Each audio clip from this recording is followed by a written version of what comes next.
Welcome back, episode 11. Roll the intro.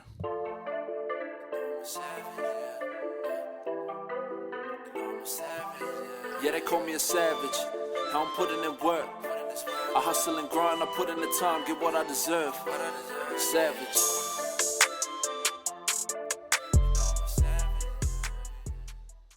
Hey, bro. Morning, bro. How you going? Feeling a bit rattled, to be honest. Yeah, big workout just before. That session was pretty hard, man.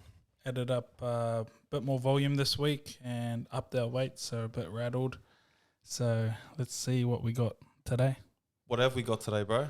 I was just thinking, kicking off just a bit of casual. What you're doing with your 75 hard, catch up on that. Okay. I've gone off coffee. Okay. Just a quick casual chat about all that stuff. I'm pretty rattled with that. I went off coffee for Lent for 6 weeks. How you feeling from it? Yeah, the first 2 days were really rattling. I feel like you're a massive coffee drinker too. Yeah, bro. I like 2 or 3 coffees a day. I love coming over here and having coffee, bro. Yeah, I love. It's my Yeah, I love the pastime. social side. It's, but it's good to just have a bit of time off and just realize that you don't always need it. I feel like I've just come right, so that's a week tomorrow. And you don't realize how much you sort of need something until you take it away, I think. Are you super aware of how you feel?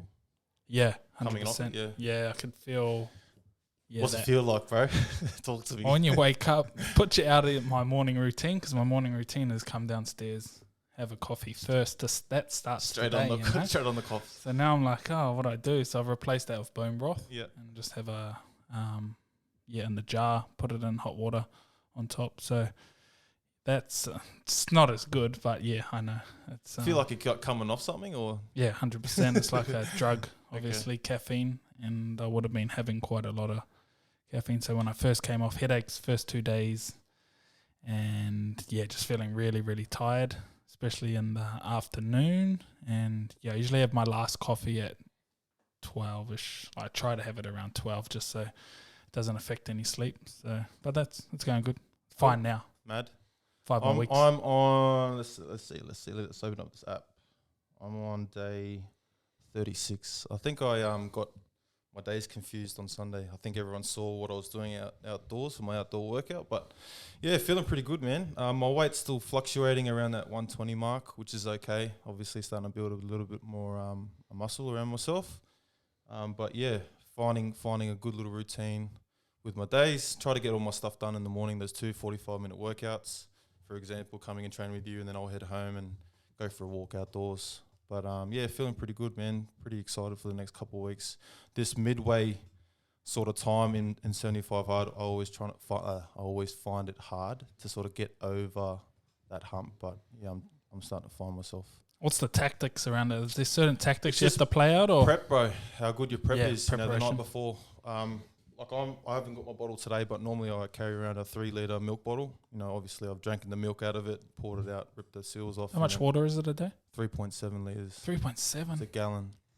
If someone like myself, it's pretty easy to do that because I can smack, a litre in the morning, litre at around lunchtime, and then litre just before I go to sleep. But the hardest thing for me, like I've told you before, was just the good times, getting rid of that social beer every once in a while. But I'm feeling pretty good, man. I'm pretty optimistic about it and looking forward to finishing it around April. What about the reading task? Reading's How's easy that? for me, bro. Yeah. Like I find that super easy. I've always enjoyed reading. I've pumped I think 3 or 4 books.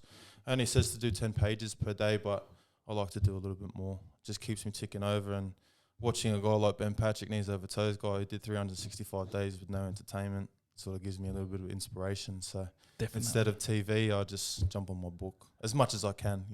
Any good books? Good books.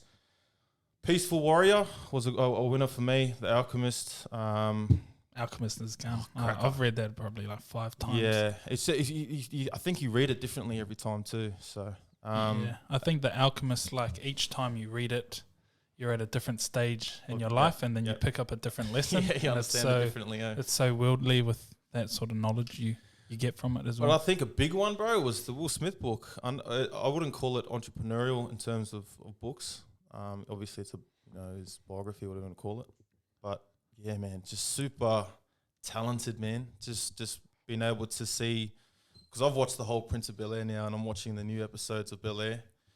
It's just good to see his journey over time and how involved he was in the history of black entertainment, and then to see him what he's doing now, and his whole journey is just something very inspirational as well. So it's another good book. Yeah, very successful guy. So yeah, good. So let's rip into a bit of mobility. Mobility standards. Yes, yeah, bro. So I thought I'd ask you a couple of questions when it comes to this stuff. Yep. What are your main ones that you're looking for in terms of mobility standards? What are you assessing people on? I like to keep it like super simple, and when someone comes to me, I like to get them to do photos. It's all online. To do photos first to see where they're starting, and everyone's different. People ask me questions about how long will it take. It's so hard to answer that question. It's like, how long's a piece of string? And also the progress. Some people start real bad, but then they progress real quick, and that might be just a bit of they're not understanding their awareness, body, and awareness. Body awareness about how their body should be moving and what it can actually do. So I find when people have been following me for a while, they've seen people get results, and they've seen, oh, okay, this guy's had the same problem as me. And I think also it's a mental thing. When you've said to yourself, I'm just an inflexible person, and you hold on to that belief, but then they see others who are actually getting results, and they're coming from the same position that they're in currently, then I think that pushes them, okay, this might be actually worth having a look into. So I like playing with that mental game. And I was listening to that Hormozi. We're big fans of Alex Hormozi, and how he has the belief. Like, you got to start with your belief about yourself. You're not going to get flexible if you're always telling yourself you're just not a flexible person. It's just a process of going through. It's like people saying, I'm just big boned, that's why I'm fat. It's sort of, you got to be able to diet and eat the right foods and create a lifestyle around that. So I feel like having mobility standards that are very visual helps everyone, because of course. You can do training, but if you can't see any results, then how long are you going to stick with something? Yep. Hence the photos, which I sort of got from, who did I pick that up? Oh, just like basic your before and after photos of weight loss. Yeah. Like, if you can see your result, you're going to stick to it. So we do result photos every 4 weeks, which when someone sees the actual results that they're getting or see movement through their photos, then they're more likely to buy into the program and continue on with the training, hence more results. What would be your your goal for someone starting out in terms of how many sessions would they need to complete in order for them to see some sort of improvement? What would your goals, 20 sessions, and my sessions only, like I always tell everyone, can you do 5 times 15-minute sessions a week? Yep. They say yes, then you can. Okay, and if you can't find 15 minutes, then you're not going to be committed to do the program. So I say no to a lot of people who can't answer that question, and that's sort of one of my filtering questions when people come into the program. I think people make that excuse of time, but it's time management. Yeah. Okay. Everyone's got 15 minutes. Easy. Look at your phone, see that. How long you've been on social media, be in the hours. So you got 15 minutes to be able to do some. Even coming off the back of that too, bro. You showed me, for example, the couch stretch or the hip flexor on the wall stretch, back in 2018, and it's only taken me, 4 years to get that. I'm obviously a little bit different just with my knees and all that sort of stuff, but it probably only took maybe 2.5 years for me to really dial into that and to spend time on it daily on it. And then once I spent that time, obviously you get the results too. So time and consistency is a big thing, I think, with these sort of standards and what people are looking for. I think it's like that 4-minute mile effect. When you see other people doing it, you're like, bro. Okay, I can do it now. This guy's had a knee injury and he's doing the couch stretch on the wall. I can do it. And I think that 4-minute mile effect sort of happens as well with mobility. So it's good to put out those photos and show everyone what's possible with our bodies. And it's not just, I've had like heaps of people over 120 doing pancakes. Yeah. And you've seen it as well. Yeah. Once you can see it, I go, oh, okay. This flexibility, mobility game's not just for the little guys. The big guys can, big guys. Everyone should be able to move like that, bro? And it's good when you see a big 120 guy move, Props. Like you can hit a pancake, go 120. Like, it's, Yeah, it doesn't hold you back. Like, what standards are you looking for? What's the body parts that you look at, as an assessment for someone new just signs up, obviously to your program, and then what photos are you asking from them? So just the simple photos for mobility is just, can you touch your toes? Yep. How good is your couch stretch up against the wall? And then just the pancake. Okay. And then I do some other ones that are like overhead. Can you raise your hands overhead? What else we got? We got like a 90-90 just to show a bit of hip external rotation and whatnot. And then you can sort of see by the photos where they're the most tightest. And I've found with a lot of clients that there's always one side tighter than the other. And then when you can show what is that that to from, them, bro? I don't know. It can be anything. It can be your legs a different length. It could be you just favor one side out of habit. You work one way, you drive one way. Who knows? Lean one way, walk one way.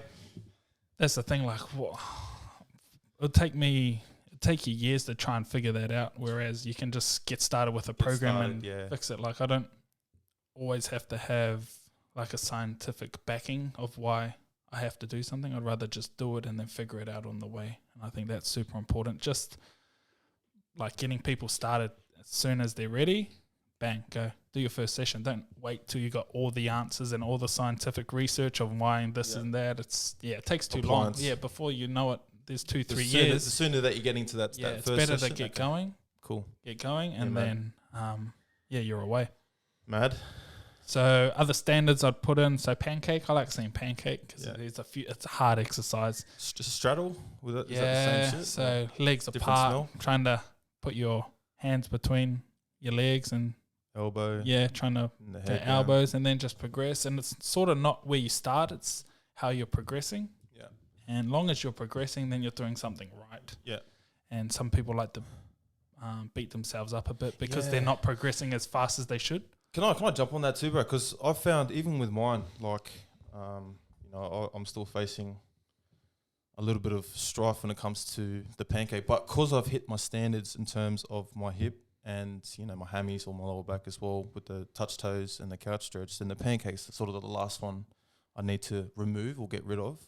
And then I can start working towards splits and all that sort of stuff. So I think that's a good lesson for a lot of these people.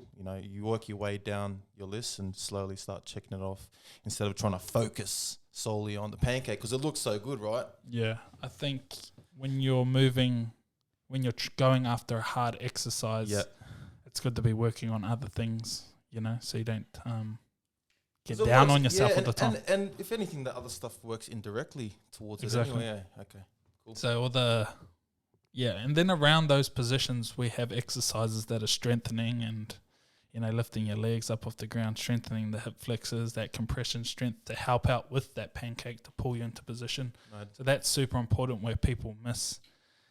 I think a lot of flexibility training might just see it as a passive training. Yeah, I did for a while. But when you actually get into it and you do some like sessions, there's lots of strength like involved.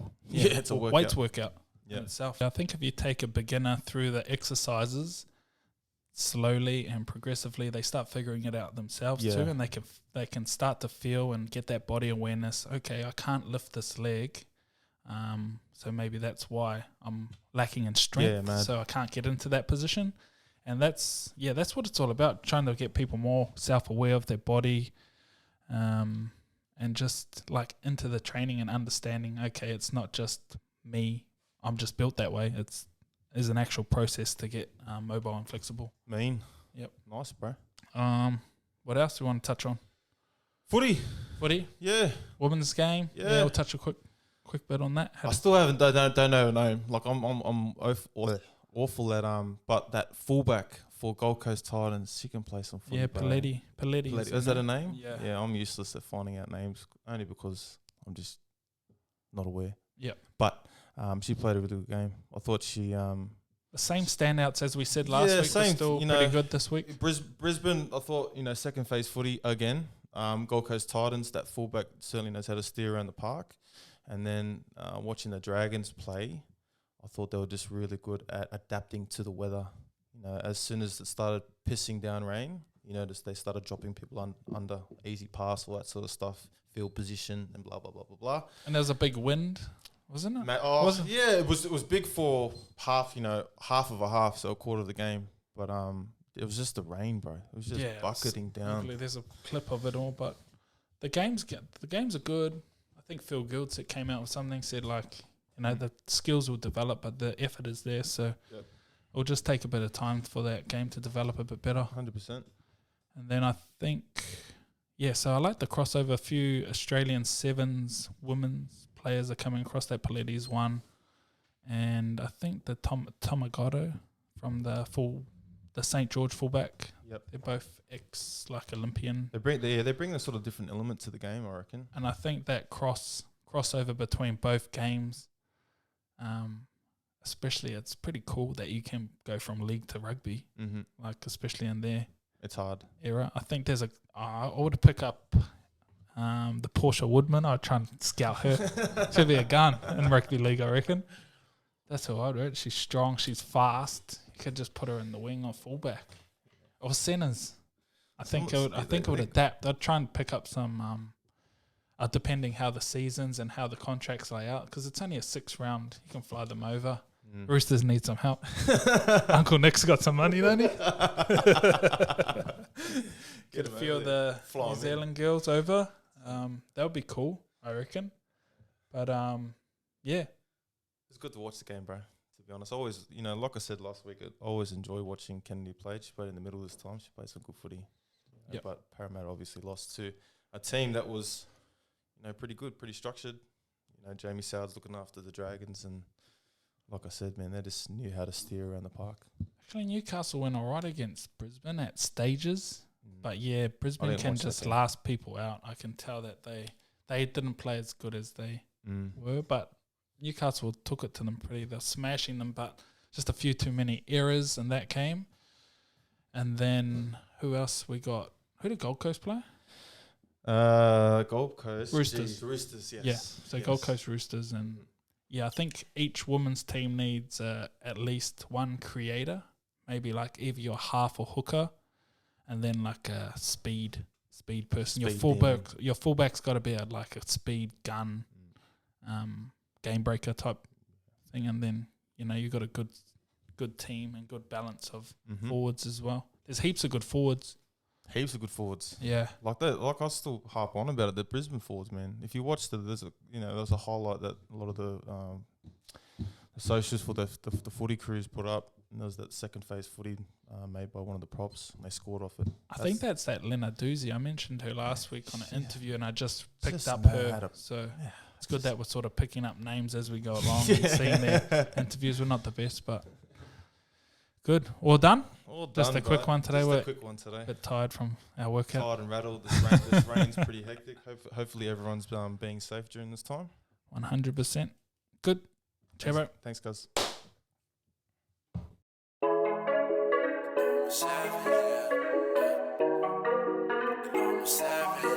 Yeah, they call me a savage. I'm putting in work. I hustle and grind, I put in the time, get what I deserve. Savage.